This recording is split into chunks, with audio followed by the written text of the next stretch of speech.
Okay, next topic oxo acids of phosphorus. So oxo acids ಅಂತ ನೋಡೋದಾದರೆ the central atoms ಏನಿರುತ್ತೆ, ಆ central atom oxygen ಜೊತೆ double bond ಮಾಡ್ಕೊಂಡಿರಬೇಕು. ಅಟ್ ದ ಸೇಮ್ ಟೈಮ್ ಆ central ಆಟಮ್ಗೆ OH ಗ್ರೂಪ್ ಅಟ್ಯಾಚ್ ಆಗಿರಬೇಕು.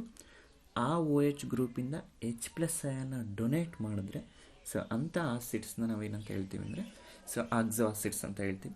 ಸೊ ಅದೇ ಥರ ಫಾಸ್ಫರಸ್ ಕೆಲವು ಇಂಪಾರ್ಟೆಂಟ್ ಆಕ್ಸೋ ಆಸಿಡ್ಸ್ನ ಎಕ್ಸಿಬಿಟ್ ಮಾಡುತ್ತೆ. So one by one discuss ಮಾಡೋಣ. ಸೊ ಅದರಲ್ಲಿ ಫಸ್ಟ್ ಒನ್ ಹೈಪೋಫಾಸ್ಫರಸ್ ಆಸಿಡ್ ಅಂತ ಹೇಳ್ತೀವಿ. ಸೊ ಹೈಪೋಫಾಸ್ಫರಸ್ ಆಸಿಡ್ನ ಫಾಸ್ಫೆನಿಕ್ ಆಸಿಡ್ ಅಂತಲೂ ಕರಿತೀವಿ. So it's molecular formula H3PO2. So ಇಲ್ಲಿ ಆಕ್ಸೋ ಆಸಿಡ್ಸ್ ಆಫ್ ಫಾಸ್ಫರಸಲ್ಲಿ ಒಂದು ಕ್ವಶನ್ಸ್ ಕಂಪಲ್ಸರಿ ಇರುತ್ತೆ. ಐದರ್ 1 ಮಾರ್ಕ್ಸಿಗೆ ಕೇಳ್ಬೋದು ಅಥವಾ 2 ಮಾರ್ಕ್ಸಿಗೆ ಕೇಳ್ಬೋದು. ಸೊ ಆ questions based on oxidation state of central atom ಇರ್ಬೋದು, ಅಥವಾ ಕ್ಯಾರೆಕ್ಟರಿಸ್ಟಿಕ್ಸ್ ಆಫ್ ಬಾಂಡ್ಸ್ ಇರ್ಬೋದು ಆ್ಯಂಡ್ ದೇರ್ ನಂಬರ್ಸ್ ಇರ್ಬೋದು.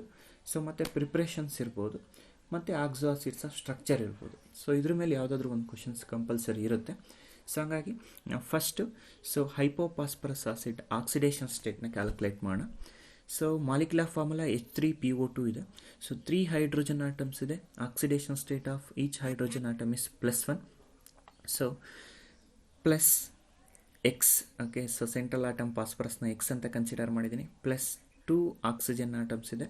Each oxygen atom oxidation state -2. So is equated to 0. So no charge. So 3 × +1 +3 +X 2 × -2 -4 ಆಗುತ್ತೆ. So is equals to 0. So -4 +3 -1 ಆಗುತ್ತೆ. So -1 right hand ಸೈಡ್ಗೆ ಹೋದರೆ +1 ಆಗುತ್ತೆ. So ಹಂಗಾಗಿ ಹೈಪೋಫಾಸ್ಫರಸ್ ಆಸಿಡಲ್ಲಿ ಫಾಸ್ಫರಸ್ ಆಕ್ಸಿಡೇಷನ್ ಸ್ಟೇಟ್ +1 ಇದೆ. ಸೊ ನೆಕ್ಸ್ಟ್ ಪ್ರಿಪ್ರೇಷನ್ಸ್ ನೋಡೋದಾದರೆ ಹೈಪೋಫಾಸ್ಫರಸ್ ಆಸಿಡ್ನ ಪ್ರಿಪೇರ್ ಮಾಡಬೇಕಂದ್ರೆ ವೈಟ್ ಫಾಸ್ಫರಸ್ನ ಆಲ್ಕಲಿ ಜೊತೆ ಮಿಕ್ಸ್ ಮಾಡ್ತಾರೆ, ಅಥವಾ white phosphorus is treated with alkali ಅಂತ ಹೇಳ್ತೀವಿ. So alkali is nothing but water soluble base.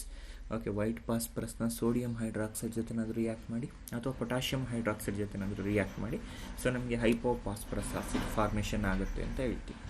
So ಇನ್ನು ನೆಕ್ಸ್ಟ್ ಸ್ಟ್ರಕ್ಚರ್ನ ನೋಡೋದಾದರೆ ಸೊ ಫಾಸ್ಫರಸ್ ಟೆಟ್ರಾಹೆಡ್ರಲ್ಲಿ ಅರೇಂಜ್ ಆಗಿದೆ. ಸೊ ಬಿಕಾಸ್ ಫಾಸ್ಫರಸ್ ಸುತ್ತ ಸೊ 4 ಎಲೆಕ್ಟ್ರಾನ್ ಪೇರ್ ಇದೆ. ಸೊ ಫಾಸ್ಫರಸ್ ಆಕ್ಸಿಜನ್ ಮಧ್ಯೆ ಡಬಲ್ ಬಾಂಡ್ ಇದೆ. But according to MOT molecular orbital theory ಪ್ರಕಾರ ಹೋಗೋದಾದರೆ if the molecules containing double bond that double bond is treated as single bond ಅಂತ ಹೇಳಿರ್ತೀವಿ. So ಹಾಗಾಗಿ around the central atom 4 pairs of electron bond ಇರೋದ್ರಿಂದ so phosphorus hybridization sp3 ಇರುತ್ತೆ. So ಟೆಟ್ರಾಹೆಡ್ರಲ್ಲಿ arrange ಆಗಿದೆ ಅಂತ ಹೇಳ್ತೀವಿ. So next so characteristics of ಬಾಂಡ್ಸ್ನ ನೋಡೋದಾದರೆ ಸೊ ಫಾಸ್ಫರಸ್ ಮತ್ತು OH ಮಧ್ಯ ಸೊ ಫಾಸ್ಫರಸ್ OH ಎಷ್ಟು ಬಾಂಡ್ ಇದೆ ಅಂದರೆ 1 ಇದೆ. ಸೊ ಫಾಸ್ಫರಸ್ ಮತ್ತು ಹೈಡ್ರೋಜನ್ ಬಾಂಡ್ಸು 2 ಇದೆ. ಸೊ ಫಾಸ್ಫರಸ್ ಮತ್ತು ಆಕ್ಸಿಜನ್ ಮಧ್ಯೆ ಸೊ 1 ಬಾಂಡ್ ಇದೆ ಅಂತ ಹೇಳ್ತೀವಿ. ಸೊ ನೆಕ್ಸ್ಟ್ ಆಕ್ಸೋ ಆಸಿಡ್ಸ್ ಅಂತ ಹೇಳಬೇಕಾದ್ರೆ ಸೊ ಫಾಸ್ಫರಸ್ ಓಕೆ ಆಕ್ಸಿಜನ್ ಜೊತೆ ಸೊ ಡೈರೆಕ್ಟ್ಲಿ ಡಬಲ್ ಬಾಂಡ್ ಮಾಡ್ಕೊಂಡಿದೆ. At the same time OH group ಫಾಸ್ಫರಸ್ಗೆ ಅಟ್ಯಾಚ್ ಆಗಿದೆ. ಆ OH ಗ್ರೂಪಿಂದ H+ ಅಯನ್ನು ಡೊನೇಟ್ ಮಾಡಬೇಕು. ಸೊ ಇಲ್ಲಿ ಫಾಸ್ಫರಸ್ ಹೈಡ್ರೋಜನ್ ಜೊತೆ ಬಾಂಡ್ ಮಾಡ್ಕೊಂಡಿರ್ತಕ್ಕಂಥ ಆಟಮ್ಸ್ ಏನಿದೆ ಆ ಹೈಡ್ರೋಜನ್ ಆಟಮ್ H+ ಆಗಿ ಹೊರಗಡೆ ಬರಲ್ಲ.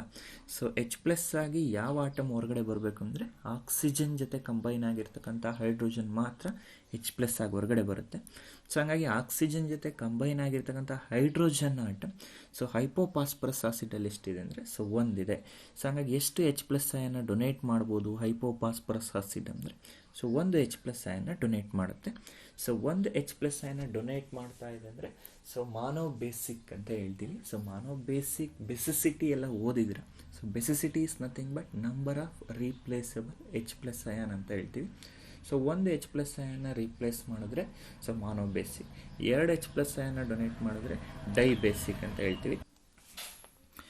ಸೊ ಹೈಪೋಫಾಸ್ಫರಸ್ ಆಸಿಡಲ್ಲಿ 1 OH ಗ್ರೂಪ್ ಇರೋದ್ರಿಂದ ಎಷ್ಟು H+ ಅಯಾನ್ನ ಡೊನೇಟ್ ಮಾಡ್ಬೋದು ಅಂದರೆ 1 H+ ಅಯಾನ್ನ ಡೊನೇಟ್ ಮಾಡುತ್ತೆ. ಸೊ ಹಂಗಾಗಿ hypophosphorous acid is a best example for monobasic acid ಅಂತ ಹೇಳ್ತೀವಿ.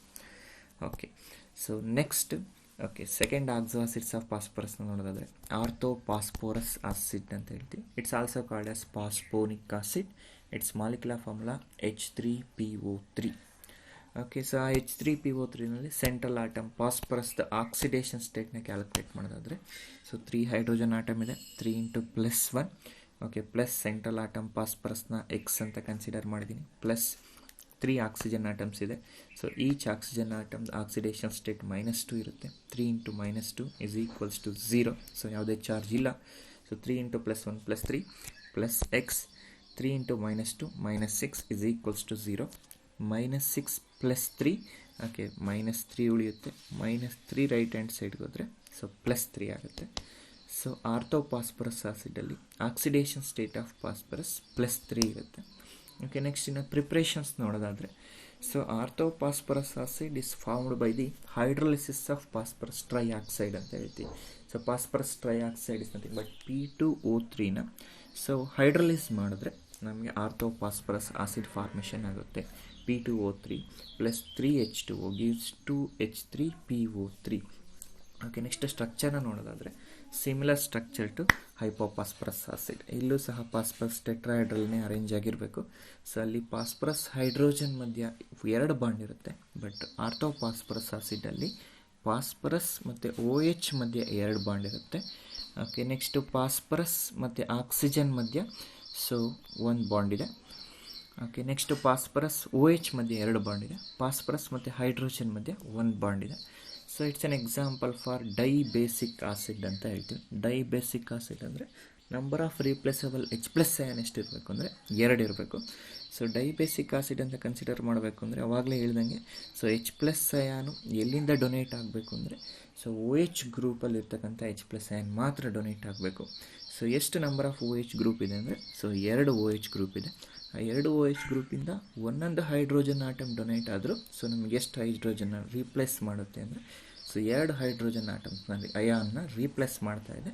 ಸೊ ಹಂಗಾಗಿ orthophosphorous acid is an example for dibasic acid ಅಂತ ಹೇಳ್ತೀವಿ.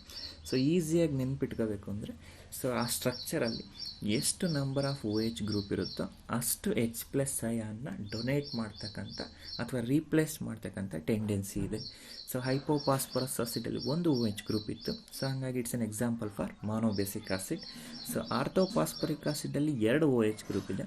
ಸೊ ಹಾಗಾಗಿ it's an example for dibasic acid ಅಂತ ಹೇಳ್ತೀವಿ.